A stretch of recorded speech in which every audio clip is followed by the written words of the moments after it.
श्री कृष्ण कहते हैं, जीवन में निर्णय लेने के लिए मन को शांत और बुद्धि को स्थिर रखना आवश्यक है और इसके लिए सबसे पहला कदम है क्रोध पर नियंत्रण। भगवान श्री कृष्ण ने स्वयं कहा था, क्रोध से मोह उत्पन्न होता है, मोह से स्मृति भ्रमित होती है, स्मृति के भ्रम से बुद्धि नष्ट हो जाती है और बुद्धि के नष्ट होने पर व्यक्ति पतन को प्राप्त होता है। इसीलिए क्रोध वो अग्नि है जो मनुष्य को भीतर से जला देती है। ये न केवल अपने लिए हानिकारक होता है, बल्कि ये हमारे संबंधों को, निर्णयों को और जीवन के उद्देश्य को भी प्रभावित करता है। जब व्यक्ति क्रोधित होता है तो वो ऐसे कटु शब्द बोल देता है जो सामने वाले के दिल को चीर देते हैं। यही शब्द फिर रिश्तों को तोड़ देते हैं और आत्मग्लानि को जन्म देते हैं। गुस्से में व्यक्ति केवल सामने वाले को नहीं, स्वयं को भी दुखी करता है। अब ये प्रश्न उठता है कि जब क्रोध इतना हानिकारक है तो इसे शांत कैसे किया जाए। इसका समाधान भी श्री कृष्ण ने हमें दिया है, अपने मन और इंद्रियों को नियंत्रित करके और आत्मा से जुड़कर। और आज की कथा में हम इसी बात को समझने के लिए आपको एक प्रेरक कथा के माध्यम से बताते हैं। पुराने समय की बात है। एक नगर में एक महिला रहती थी जो अत्यंत क्रोधी स्वभाव की थी। वो किसी भी छोटी सी बात पर बहुत ज्यादा उत्तेजित हो जाती थी और क्रोध में वो ये भी नहीं देखती थी कि सामने कौन है, छोटा है या बड़ा। वो जो भी मन में आता था वही बोल देती थी, चाहे वो किसी को कितना भी कष्ट क्यों न दे। इस वजह से उसका परिवार और आसपास के लोग उससे बहुत परेशान रहने लगे थे। लेकिन जब उसका गुस्सा शांत हो जाता तो वो अपने किए पर बहुत पछताती थी। उसे लगता था कि काश वो अपने गुस्से को काबू कर पाती। उसने कई बार कोशिश भी की, पर हर बार असफल ही रही। मित्रों, भगवान श्री कृष्ण कहते हैं, यदि मन पर नियंत्रण नहीं है तो जीवन कभी सुखी नहीं हो सकता। उसी नगर में एक दिन एक ज्ञानी संत पधारे। महिला ने जाकर संत को अपनी समस्या सुनाई और उनसे विनम्रतापूर्वक निवेदन किया, महाराज, मैं अपने गुस्से के कारण हर किसी को दुख देती हूँ। कृपया ऐसा कोई उपाय बताएं जिससे मेरा मन शांत हो जाए। संत ने उसे ध्यान से सुना और उसे एक छोटी सी कांच की बोतल देते हुए बोले, इसमें एक विशेष औषधि है। जब भी तुम्हें गुस्सा आए तो इस दवा की कुछ बूंदें अपने मुंह में रख लेना और जब तक तुम्हारा क्रोध शांत ना हो जाए उसे निगलना मत। महिला ने उनकी आज्ञा का पालन किया और हर बार जब उसे गुस्सा आता तो वो उस दवा को मुंह में रख लेती और शांत हो जाती। कुछ ही दिनों में उसमें बहुत बदलाव दिखने लगा। एक सप्ताह बाद वो महिला बहुत प्रसन्न होकर संत के पास पहुंची और बोली, महाराज, आपकी दवा ने तो कमाल कर दिया, मैं अब बहुत शांति महसूस करती हूँ। संत मुस्कुराए और बोले, बेटी, वो कोई औषधि ही नहीं थी, बस सामान्य जल था। तुम्हारी चुप्पी ही तुम्हारी औषधि थी। जब तुम बोलती नहीं थी तो किसी को आहत नहीं करती थी और तुम्हारा गुस्सा भी खुद ब खुद ठंडा हो जाता था। मित्रों, भगवान श्री कृष्ण कहते हैं, चुप रहना हर बार कमजोरी नहीं बल्कि सबसे बड़ी शक्ति होती है। जब हम अपने शब्दों को नियंत्रित करते हैं तो हम अपने जीवन को नियंत्रित कर लेते हैं। अब हम आपको एक और प्रेरक प्रसंग बताते हैं जो दृष्टिकोण यानी नजरिए से जुड़ा है। प्राचीन काल में एक गरीब शराबी का परिवार था जिसमें उसके 2 बेटे थे। माँ का देहांत पहले ही हो चुका था। दोनों बच्चे अपने पिता की आदतों से बहुत दुखी रहते थे। जब वे बड़े हुए तो पिता की मृत्यु हो गई। बड़ा बेटा पिता की ही राह पर चल पड़ा, नशे में डूबा रहता और काम से जी चुराता, जबकि छोटा बेटा मेहनत से पढ़ाई करता गया और आगे चलकर समाज में एक सम्मानित व्यक्ति बन गया। लोगों को यह देखकर बहुत आश्चर्य होता था कि एक ही घर के 2 बच्चे, एक जैसा माहौल, लेकिन 2 बिल्कुल विपरीत रास्ते। किसी दिन किसी ने बड़े बेटे से पूछा, तुमने अपने जीवन को क्यों बर्बाद कर लिया? उसने जवाब दिया, मेरे पिता शराबी थे, हमेशा मारपीट करते थे, मैंने वही देखा तो वही बन गया। फिर लोगों ने छोटे बेटे से पूछा, तुम इतने सफल कैसे बन गए? उस युवक ने विनम्रता से उत्तर दिया, मेरे पिता शराबी थे, इसीलिए मैंने ठान लिया कि मैं ऐसा नहीं बनूंगा। मैं कुछ ऐसा करूंगा जिससे मुझे और दूसरों को गर्व हो। इसलिए मैं पढ़ा, मेहनत की और आज मैं एक सफल इंसान हूं। दोस्तों, हमें परिस्थितियों को सकारात्मक सोच के साथ देखना चाहिए। हर इंसान की जिंदगी में उतार चढ़ाव आते रहते हैं, लेकिन हमें ये नहीं भूलना चाहिए कि हर कठिन परिस्थिति अपने साथ कोई ना कोई सीख लेकर आती है। अगर हम हालात को सकारात्मक दृष्टिकोण से देखेंगे तो हम न केवल मानसिक रूप से मजबूत बनेंगे बल्कि जीवन में अच्छे परिणाम भी पाएंगे। अगर हम अच्छा सोचेंगे तो लोगों का भी अच्छा ही होगा। जब हमारे विचार सकारात्मक होते हैं तो हम अपनी ऊर्जा को अच्छे कार्यों में लगाते हैं। यही ऊर्जा दूसरों को भी प्रभावित करती है। सकारात्मक सोच का असर हमारे रिश्तों, काम और व्यवहार पर भी पड़ता है, जिससे हमारे आसपास का वातावरण भी बेहतर होता है। जो लोग नकारात्मक सोचते हैं उनके जीवन में परेशानियां बनी रहती हैं, ऐसे लोग हर चीज में कमी तलाशते हैं, जिससे ना तो वे खुश रह पाते हैं और ना ही दूसरों को खुश रख पाते हैं। नकारात्मक सोच एक धीमा जहर है जो धीरे धीरे आपके जीवन की खुशियां छीन लेता है। अगर वे दूसरों की गलतियों से सीख लेकर सकारात्मक सोच के साथ आगे बढ़ेंगे तो सफलता जरूर मिलेंगी। दूसरों की गलतियों को देखकर खुद में सुधार लाना एक बुद्धिमान व्यक्ति की निशानी होती है। अगर हम अनुभवों से सीखकर आगे बढ़ें तो जीवन में कोई भी लक्ष्य दूर नहीं होता। मित्रों, भगवान श्री कृष्ण कहते हैं, भगवत गीता का तीसरा उपदेश है मन को नियंत्रित करना। ये जीवन का बहुत बड़ा रहस्य है, क्योंकि मन ही हमारी इच्छाओं, भावनाओं और व्यवहारों का मूल स्रोत है। श्री कृष्ण ने कहा कि जो मन को वश में कर लेता है वो इस संसार की हर परिस्थिति को जीत सकता है।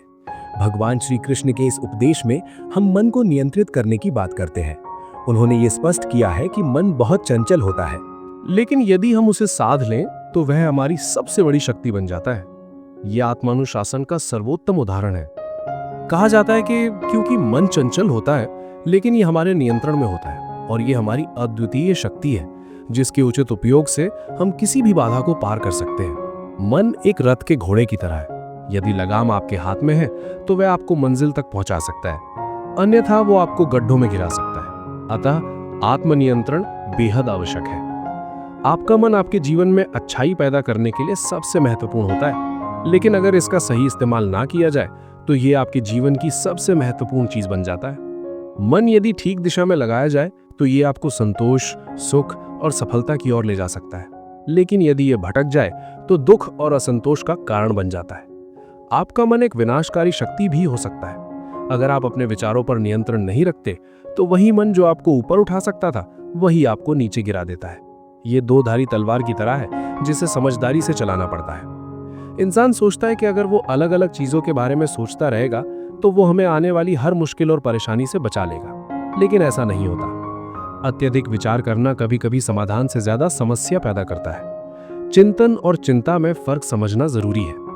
हम अपनी जिंदगी का काफी वक्त सोचने और चिंता करने में ही निकाल देते हैं। इस कारण हम वर्तमान में जीना भूल जाते हैं और भविष्य की अनिश्चितताओं में उलझ जाते हैं।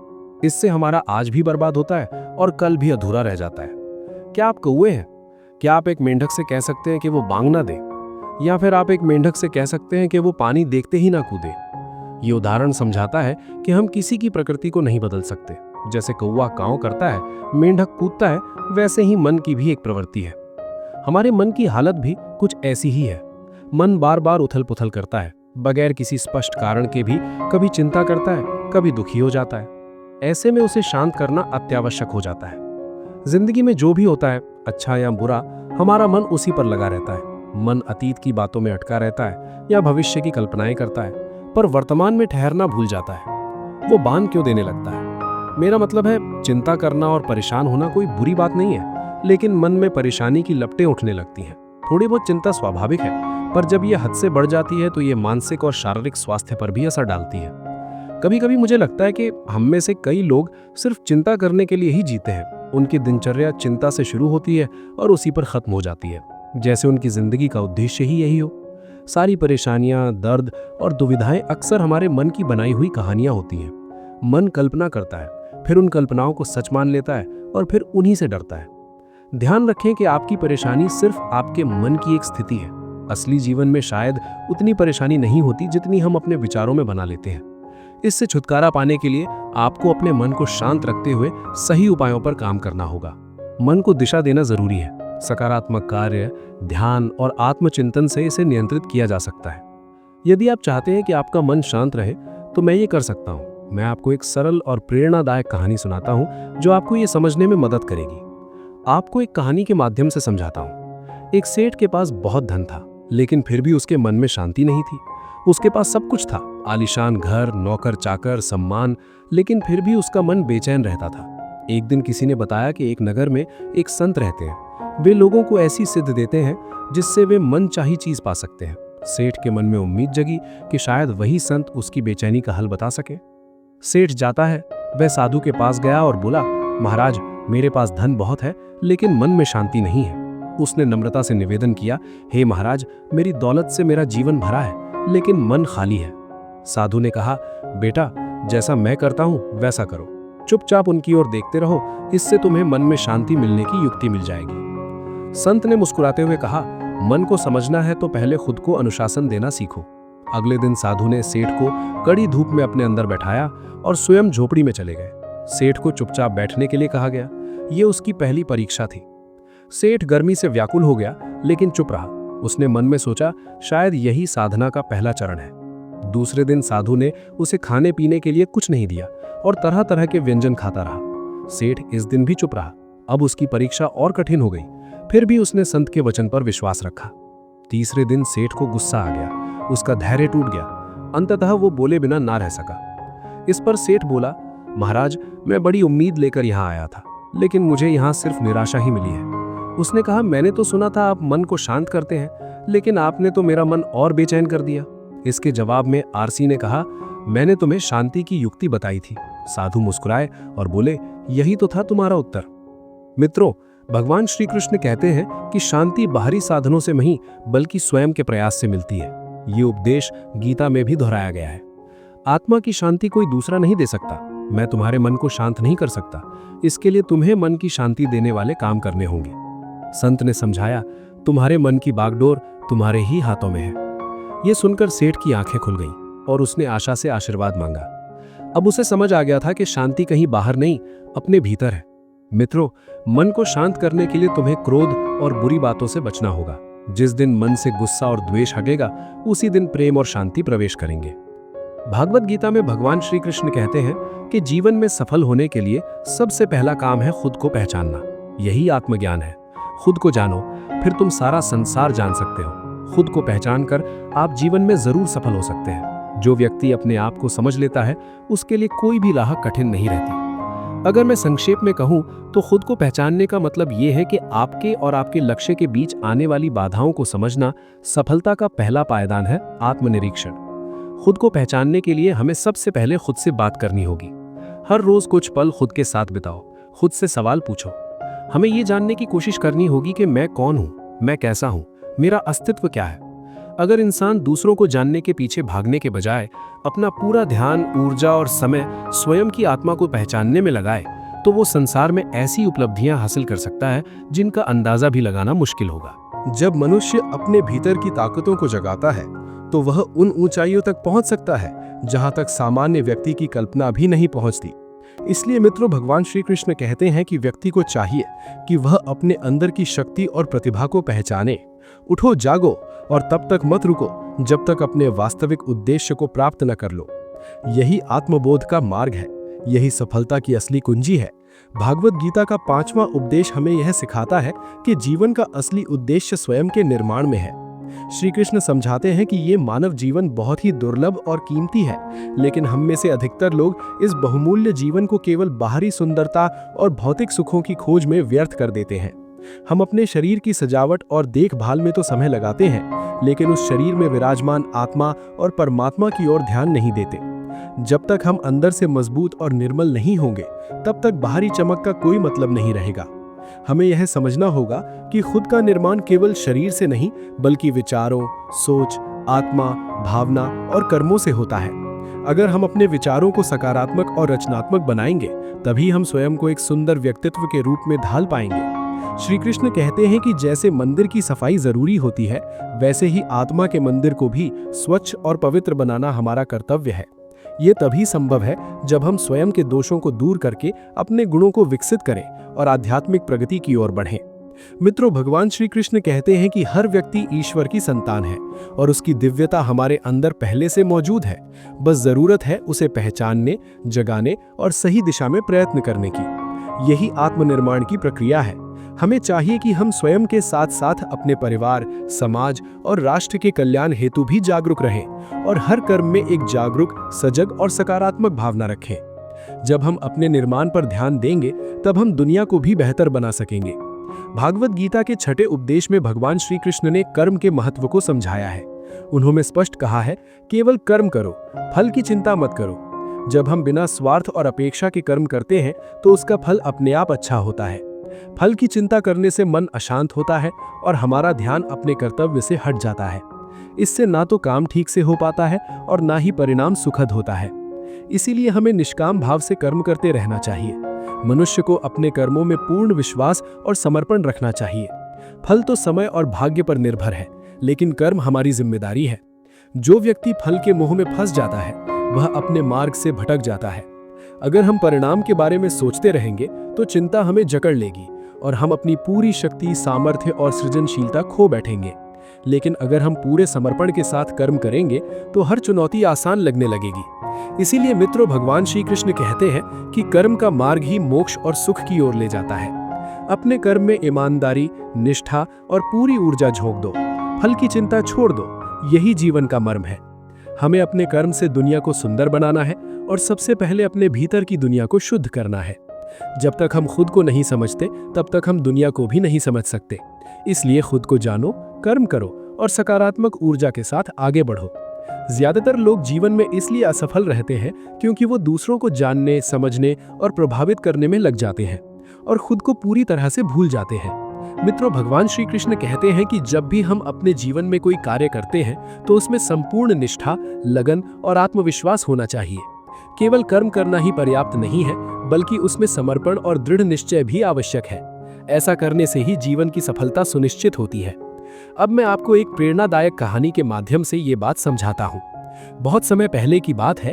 एक न्यायप्रिय और दयालु राजा था जो अपनी प्रजा की भलाई के लिए हमेशा चिंतित रहता था। एक बार जब वो अपने राज्य के भ्रमण पर निकला तो चलते चलते उसके सुंदर रेशमी कुत्ते का एक बटन अचानक टूट गया। ये छोटी सी घटना उसके लिए बड़ी बन गई, क्योंकि वो हर छोटी चीज को भी गंभीरता से लेता था। राजा ने तुरंत अपने प्रमुख मंत्री को बुलाया और कहा, गांव में किसी अनुभवी और भरोसेमंद दर्जी को खोजो जो इस बटन को ठीक कर सके। मंत्री तुरंत गांव की ओर चल पड़ा और दर्जनों लोगों से पूछताछ की। आखिरकार उसे एक ईमानदार और मेहनती दर्जी मिला जो एक छोटी सी दुकान में काम करता था और सादगीपूर्ण जीवन जीता था। मंत्री ने तुरंत उसे राजा के पास बुलाया। राजा ने बड़े ही सौम्य स्वर में पूछा, क्या तुम मेरे कुत्ते का बटन ठीक कर सकते हो? दर्जी ने नम्रता से कहा, महाराज, यह तो मेरे लिए सौभाग्य की बात होगी। यह कार्य तो बहुत साधारण है। फिर वो अपने झोले से सुई धागा निकाला और कुशलता से बटन सिल दिया। राजा उसकी सादगी और कुशलता से बहुत प्रभावित हुआ। उसने पूछा, बताओ तुम्हारी इस मेहनत का क्या मूल्य है? दर्जी ने सिर झुकाकर कहा, राजन, ये बहुत ही छोटा काम है, इसके लिए मैं कोई धन नहीं ले सकता। परंतु राजा ने जोर देकर कहा, नहीं, तुम्हारा कर्म बहुत मूल्यवान है, मैं इसका उचित सम्मान देना चाहता हूँ। दर्जी सोच में पड़ गया और अंततः बोला, जो आपकी इच्छा हो वही दे दीजिए। यह सुनते ही राजा ने हर्षित होकर निर्णय लिया कि उसे 2 पूरे गांव इनाम स्वरूप दिए जाएं। उन्होंने कहा, अगर मैं इस मेहनतकश को इतना बड़ा सम्मान नहीं दूंगा तो समाज में ईमानदारी का महत्व कैसे बढ़ेगा? दर्जी तो 2 रुपए की उम्मीद में था, परंतु उसे 2 गांवों का स्वामी बना दिया गया। वो मन ही मन सोचने लगा कि वास्तव में भगवान की इच्छा हमारे विचारों से बहुत बड़ी होती है। मित्रों, भगवान श्री कृष्ण कहते हैं, हम जो सोचते हैं वो सीमित होता है, परंतु भगवान जो देते हैं वो असीम होता है। इसलिए गीता में श्री कृष्ण कहते हैं, कर्म करो, फल की इच्छा मत करो। यही इस कथा की आत्मा है। ये हमें सिखाती है कि जब हम निस्वार्थ भाव से काम करते हैं तो ईश्वर हमें उससे भी अधिक देता है जितना हमने सोचा होता है। भगवद गीता के 7वें उपदेश में श्री कृष्ण कहते हैं, जब भी कोई लक्ष्य तय करे उससे पहले खुद से 3 सवाल करें। पहला, आप वो काम क्यों करना चाहते हैं? दूसरा, उसका परिणाम क्या होगा? और तीसरा, क्या आप उसमें सफल हो पाएंगे? यदि इन तीनों सवालों के उत्तर स्पष्ट और आत्मविश्वास पूर्ण हो तो निश्चिंत होकर आगे बढ़िए। कभी भी अपनी रणनीति को दूसरों से साझा ना करें, क्योंकि नजर लगने की संभावना होती है। बस मेहनत करते रहिए और अपने लक्ष्य की ओर आगे बढ़ते रहिए। यदि राह में कोई कठिनाई आए तो डरिए मत, डट कर सामना कीजिए। समय के साथ सब कुछ बदलता है और हमारी मेहनत भी रंग लाती है। याद रखिए, जो बीत चुका है वो इतिहास है, जो आने वाला है वो भविष्य है, और जो हमारे पास है वो है वर्तमान। यही सबसे महत्वपूर्ण है। हमें अपने वर्तमान को बेहतर बनाना चाहिए, क्योंकि मित्रों, भगवान श्री कृष्ण कहते हैं, अतीत में डूबने से सिर्फ पछतावा मिलेगा और भविष्य की चिंता से वर्तमान भी बिगड़ जाएगा। अब मैं आपको एक और कहानी के माध्यम से एक महत्वपूर्ण सीख देता हूं। एक गधा था जो सोचता था कि वो भी जीवन में कुछ बड़ा करेगा ताकि लोग उसे मरने के बाद भी याद रखें।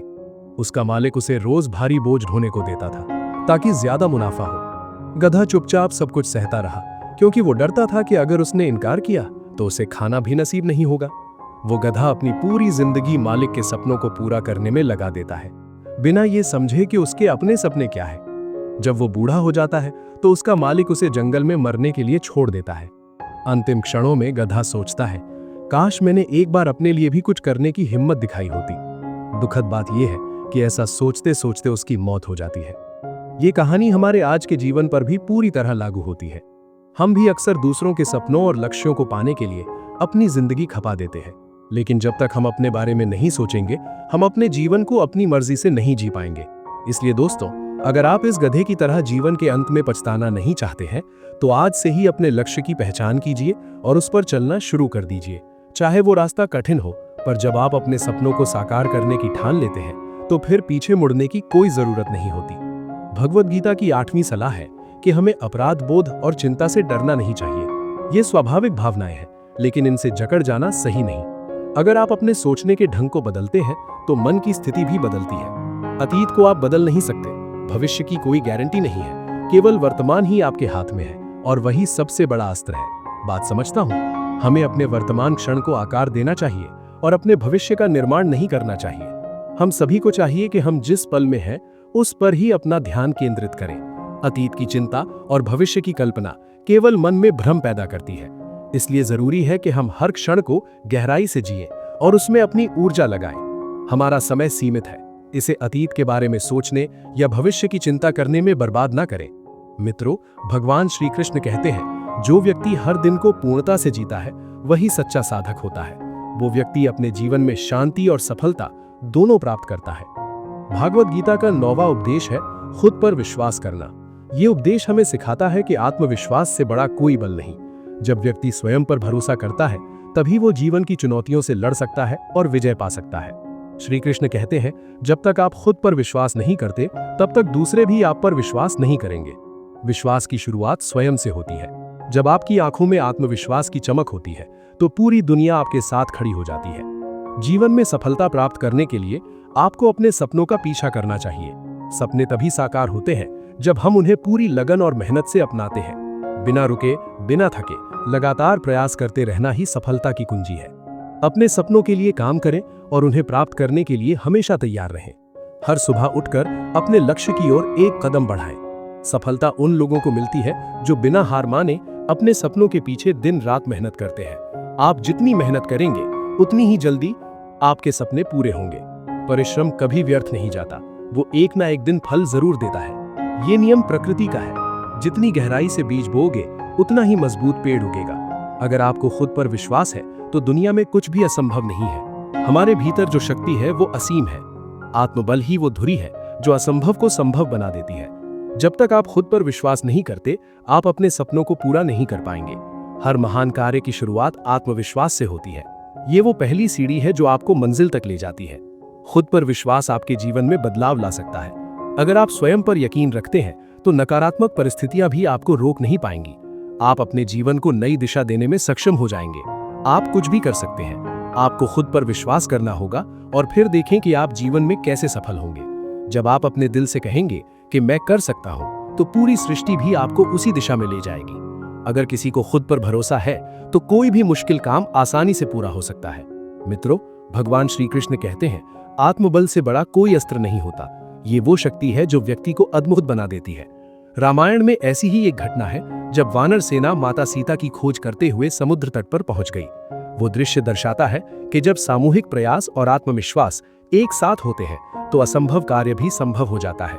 मैं समुद्र के उस पार जाऊंगा, मैं लंका तक तो जा सकता हूं, लेकिन वापस आ पाऊंगा या नहीं, इस पर मुझे संदेह है। अंगद के मन में संशय था, जो स्वाभाविक था, पर यहीं आत्मविश्वास की भूमिका महत्वपूर्ण हो जाती है। अंगद को अपनी योग्यता और क्षमता पर भरोसा नहीं था। तब जामवंत ने हनुमान को उनकी योग्यता और क्षमता का स्मरण कराया। कभी कभी हमें अपनी क्षमता का स्मरण कराना पड़ता है। जामवंत ने हनुमान में वो चेतना जगा दी, जिससे उनका आत्मबल जाग उठा और पूछा, क्या तुम लंका जाकर सीता जी का पता लगा सकते हो? प्रश्न सरल था, लेकिन उसका उत्तर पूरी वानर सेना के भाग्य को बदलने वाला था। हनुमान ने पूरे विश्वास के साथ सहमति जताई और कहा कि मैं अभी जाऊंगा। आत्मविश्वास से ओतप्रोत यह उत्तर उनके भीतर की असीम शक्ति को दर्शाता है। और रावण सहित सभी राक्षसों का वध करूंगा और माता सीता को वापस लाऊंगा। ये एक साधारण उत्तर नहीं था, लेकिन उनका आत्मविश्वास तनिक भी कम नहीं हुआ और वे लंका पहुंचे। ये आत्मबल की जीत थी। जब मन में विश्वास होता है तो राह की हर बाधा झुक जाती है। वहां कई राक्षसों का वध किया और अशोक वाटिका में सीता जी के दर्शन किए और फिर लौट आए। ये प्रेरणा है कि आत्मविश्वास के साथ कार्य करें तो सफलता निश्चित है। दोस्तों, जब हम ऊंचे स्थान पर पहुंच गए, जब हम किसी लक्ष्य की ओर बढ़ते हैं, तो हमारे मन में आशंकाएं और डर जरूर आते हैं। हर बड़ी मंजिल की राह में संशय आते हैं, लेकिन उन्हें पार करना ही वीरता है। लेकिन इन पर काबू पाने के लिए हमें अपने अंदर के आत्मविश्वास को मजबूत रखना चाहिए। अगर आत्मबल अडिग हो तो डर भी रास्ता छोड़ देता है। उत्साह के साथ लक्ष्य की ओर बढ़ने से हमारा आत्मविश्वास भी मजबूत होता है। हर कदम जो उत्साह से बढ़ाया गया हो, वो मंजिल को करीब ले आता है। भगवद गीता का 10वां उपदेश है संगत का प्रभाव। ये उपदेश हमें बताता है कि हम जिनके साथ रहते हैं, उनका प्रभाव हम पर पड़ता है। भगवान श्री कृष्ण कहते हैं कि संगत के प्रभाव से सब कुछ बदल जाता है। संगत से सोच, भाव, व्यवहार और जीवन दिशा तक परिवर्तित हो जाती है। संगत के कारण हमारा व्यवहार, पहनावा, खान पान, बात करने का तरीका और यहाँ तक कि चरित्र भी बदल जाता है। संगत का असर गहराई तक जाता है। वो हमें बिगाड़ भी सकती है और संवार भी सकती है। हमारी संगत का जीवन में गहरा प्रभाव पड़ता है, इसलिए हमें अच्छे लोगों की संगति करनी चाहिए। संगति वो भूमि है जहां हम अपने विचार बोते हैं और व्यक्तित्व की फसल काटते हैं, ताकि हम उनकी अच्छाइयों को आत्मसात कर सकें। अच्छे लोगों के साथ रहकर हम भी श्रेष्ठ बन सकते हैं। कहा जाता है कि खरबूजा खरबूजे को देखकर अपना रंग बदल लेता है। ये कहावत हमारे व्यवहार को प्रतिबिंबित करती है। जो जैसा साथ पाता है वैसा बन जाता है। इस कहावत का तात्पर्य यह है कि संगत का प्रभाव कमोबेश सभी पर पड़ता है। ये सार्वभौमिक सत्य है कि संगत के प्रभाव से कोई अछूता नहीं रह सकता। संगत के कारण ही व्यक्ति महान बनता है, बुरी संगत उसका पतन भी कराती है।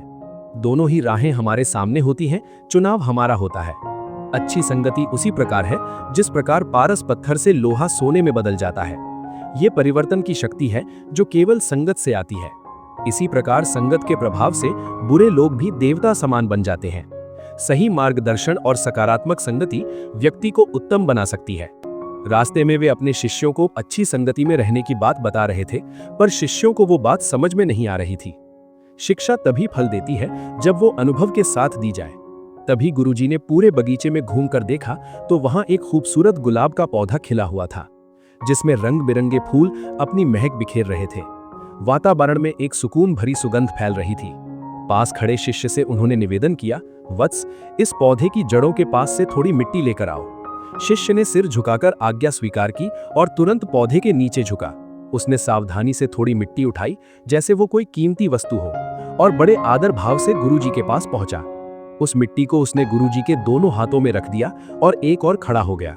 गुरुजी मुस्कुराए और बोले, प्रिय वत्स, ये मिट्टी मैंने अपने उपयोग के लिए नहीं मंगवाई है। इसका एक विशेष कारण है। ये सुनकर बाकी शिष्य भी ध्यान से उनकी ओर देखने लगे। गुरुजी ने कुछ पल शांत रहकर फिर से बोलना आरंभ किया। उन्होंने कहा, अब तुम इस मिट्टी को अपनी नाक के पास लाकर सूंघो। शिष्य ने विनम्रता से मिट्टी ली और सूंघा। अचानक उसके चेहरे पर एक संतुष्ट मुस्कान आ गई। उसने कहा, गुरुजी, इसमें तो गुलाब की भी खुशबू आ रही है। गुरुजी बोले, बिल्कुल वत्स, क्या तुम जानते हो ये मिट्टी महक क्यों रही है? उन्होंने समझाते हुए कहा, गुलाब के फूल हर दिन इस मिट्टी पर गिरते हैं। उनके टुकड़े धीरे धीरे इसी मिट्टी में घुल मिल जाते हैं। समय के साथ मिट्टी भी उन्हीं की खुशबू लेने लगती है। इसी तरह जीवन में जब हम सज्जनों, संतों और सदाचारी लोगों की संगति करते हैं तो उनके गुण भी हमारे स्वभाव में आ जाते हैं। इसलिए सदा अच्छे लोगों की संगति करनी चाहिए, ताकि हमारा जीवन भी सुगंधित और सुंदर बन सके। मित्रों, भगवान श्री कृष्ण कहते हैं कि संगति का प्रभाव इतना गहरा होता है कि वो हमारी आत्मा को भी बदल देता है। गुरुजी ने आगे कहा, जैसे ये मिट्टी गुलाब की खुशबू लेने लगी, वैसे ही इंसान भी वैसा ही बनता है जैसी उसकी संगति होती है। इसलिए सोच समझकर लोगों से जुड़ना चाहिए। उसी नगर में एक व्यापारी था जो बहुत ईमानदारी से कारोबार करता था। उसने निर्णय लिया कि अब वह अपने व्यापार को आसपास के नगरों में फैलाएगा, ताकि अधिक लोगों तक उसकी सेवा पहुंचे। एक दिन एक अजनबी व्यक्ति उसके पास आया और बोला, सेठ जी, मैं आपके साथ साझेदारी करना चाहता हूँ। मैं मेहनती हूँ और ईमानदारी से काम करूंगा। व्यापारी को व्यापार बढ़ाने के लिए किसी भरोसेमंद साथी की जरूरत थी। उसने बिना अधिक जांच किए उसे साझेदार बना लिया। अब दोनों मिलकर व्यापार करने लगे। नया साझेदार बाहर से तो बहुत परिश्रमी और ईमानदार प्रतीत होता था। समय के साथ व्यापार खूब बढ़ा और मुनाफा भी अच्छा होने लगा। सेठ बहुत प्रसन्न था कि उसे एक मेहनती व्यक्ति मिला है। कुछ दिनों बाद सेठ का बचपन का मित्र नगर में उससे मिलने आया। जब उसकी नजर उस नए साझेदार पर पड़ी तो वह चौंक गया। वह उसे पहचान गया। यह तो वही व्यक्ति था जो पहले कई लोगों को धोखा दे चुका था। सेठ का मित्र शास्त्रों और ज्ञान का अभिमानी था। वह सोचता था कि किसी की बुराई करना पाप होता है, इसलिए उसने सेठ को कुछ नहीं बताया। उसने सोच लिया कि मैं एक किताब लिखूंगा जिसमें अच्छे बुरे के बीच की सीमाओं को समझाऊंगा। सेठ को कोई जानकारी नहीं थी। वह अपने साझेदार पर भरोसा करता रहा। मित्रों, भगवान श्री कृष्ण कहते हैं कि अधूरा ज्ञान सबसे घातक होता है। एक ज्ञानी व्यक्ति को समझाना आसान है और मूर्ख को भी समझाया जा सकता है, लेकिन जो अर्धज्ञानी होता है वह किसी की नहीं सुनता, यहां तक कि स्वयं ब्रह्मा भी नहीं। एक दिन साझेदार रात के अंधेरे में सारा धन और व्यापार के दस्तावेज लेकर भाग गया। अगली सुबह सेठ ने जब उठकर देखा तो उसकी दुनिया उजड़ चुकी थी। वह बहुत दुखी हुआ। वह रोता हुआ अपने मित्र के पास गया और सारा हाल बताया। मित्र बोला, मुझे पहले ही पता था कि वह ठग है। यह सुनकर सेठ को गुस्सा आ गया। उसने चिल्लाते हुए कहा, तो तुमने मुझे बताया क्यों नहीं? मित्र ने शांत स्वर में कहा, मैंने शास्त्रों में पढ़ा है कि किसी की बुराई नहीं करनी चाहिए, इसलिए मैंने चुप रहना बेहतर समझा। यह सुनकर सेठ का दुख और बढ़ गया। वह बोला, तेरे इस अधूरे ज्ञान ने मेरी पूरी जिंदगी तबाह कर दी। ऐसा ज्ञान किसी काम का नहीं है। मित्रों, यह समझ लेना जरूरी है कि अधूरा ज्ञान हमेशा नुकसानदायक होता है। इसलिए जब तक किसी बात की पूरी सच्चाई न हो तब तक उसे अपनाना या बताना दोनों खतरनाक हो सकता है। भागवत गीता का 12वां उपदेश मित्र और शत्रु की पहचान से संबंधित है। मित्रों, भगवान श्री कृष्ण कहते हैं कि अगर हमें जीवन में उन्नति चाहिए तो हमें ऐसे मित्रों की संगति करनी चाहिए जो हमें प्रेरणा दें, उत्साहित करें और सही मार्ग दिखाएं। लेकिन यदि हमें अत्यधिक सफलता पानी है तो हमें अपने शत्रु की भी आवश्यकता होती है। शत्रु वो शक्ति है जो हमें हमारे वास्तविक सामर्थ्य का एहसास कराता है। जब कोई हमें नीचा दिखाने की कोशिश करता है तब हम और अधिक प्रयास करते हैं। जब तक शत्रु की कमजोरियों का पता न हो तब तक उसे मित्र समझकर उसके साथ व्यवहार करना चाहिए।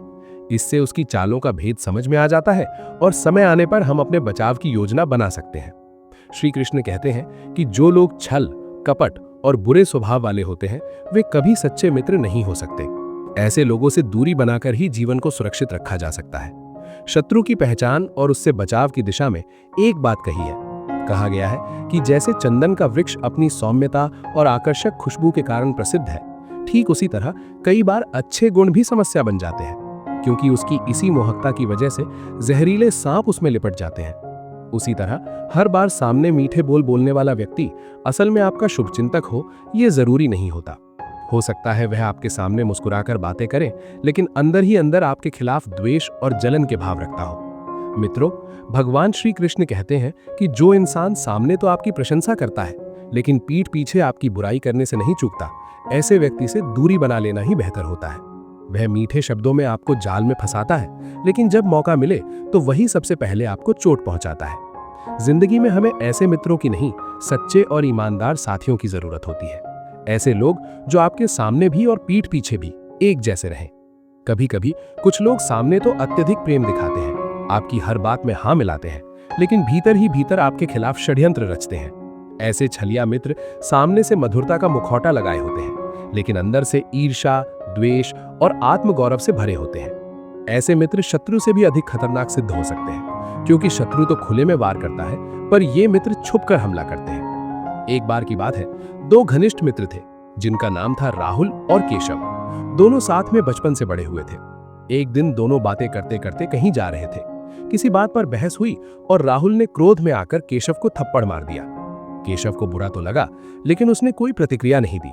उसने बस पास की रेत पर उंगली से लिखा, आज मेरे सबसे अच्छे दोस्त ने मुझे चोट पहुंचाई। कुछ दिन बाद दोनों फिर से साथ हो गए। उन्होंने तय किया कि अगली सुबह वे नदी में स्नान करेंगे। सुबह वे नदी के तट पर पहुंचे और नहाने लगे। नहाते वक्त अचानक केशव का पांव फिसला और वह पानी में डूबने लगा। राहुल ने तुरंत उसे पकड़कर बाहर निकाला और उसकी जान बचा ली। इस बार केशव ने पास रखे एक पत्थर पर खुदाई की। आज मेरे सच्चे मित्र ने मेरी जान बचाई। यह देखकर राहुल ने आश्चर्य से पूछा, जब मैंने तुम्हें थप्पड़ मारा तब तुमने रेत पर लिखा, और अब जब मैंने तुम्हारी जान बचाई तो तुमने उसे पत्थर पर क्यों उकेरा? इस पर केशव ने मुस्कुराकर कहा, जब कोई प्रिय मित्र गलती करता है, हमें दुख पहुंचाता है या कोई तकरार होती है, तो बेहतर होगा कि हम उसे रेत पर लिखें ताकि वो समय के साथ मिट जाए। लेकिन जब वो कोई बहुत अच्छा कार्य करता है, हमें बचाता है या साथ देता है, उसे पत्थर पर उकेरें ताकि वो हमारे दिल में हमेशा के लिए बना रहे।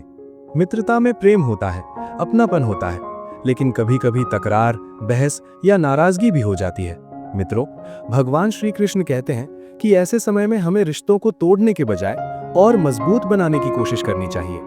अगर कोई मित्र गलती करे तो उसकी अच्छाइयों को भी याद रखना चाहिए।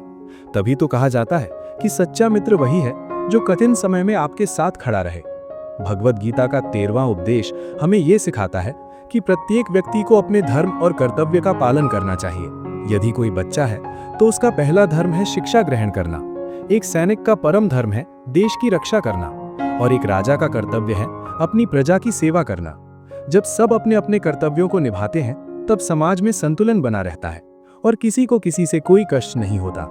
भगवद गीता का 14वां उपदेश अहंकार और अभिमान के विषय में है। मित्रों, भगवान श्री कृष्ण कहते हैं कि ये संसार में जितने भी लोग असफल होते हैं उनमें से बहुत से लोग अपने अहंकार के कारण विनाश की ओर बढ़ते हैं। मनुष्य का घमंड उसे अंधा बना देता है। वो सोचता है कि वह सबसे श्रेष्ठ है और किसी से सीखने की आवश्यकता नहीं है। मेरी माँ ने मुझे बचपन से सिखाया है कि जीवन में चाहे मैं कितना भी बड़ा बन जाऊं, कितनी भी ऊंचाई पर पहुंच जाऊं, कभी भी घमंड मत करना, क्योंकि अहंकार हमेशा विनाश का कारण बनता है। अहंकारी व्यक्ति का कोई स्थायी मित्र नहीं होता, कोई उसे पसंद नहीं करता, क्योंकि वो हमेशा दूसरों को नीचा दिखाने की कोशिश करता रहता है। मनुष्य को उस आम के पेड़ के समान होना चाहिए जिसकी शाखाएं फलों से लदी होती हैं और वो हमेशा झुकी रहती हैं। उसी तरह एक सफल व्यक्ति को भी हमेशा विनम्र रहना चाहिए। सफलता पाने के बाद विनम्रता में जो संतोष होता है वही असली उपलब्धि है। अगर वो संतोष अहंकार में बदल जाए तो वही सफलता व्यक्ति के पतन का कारण बन जाती है।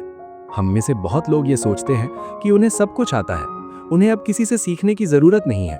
लेकिन जैसे ही आप ये मान लेते हैं कि अब मैं सब जानता हूं, उसी क्षण से आप सीखना बंद कर देते हैं और यही अहंकार आपके विकास की राह में सबसे बड़ा अवरोध बन जाता है।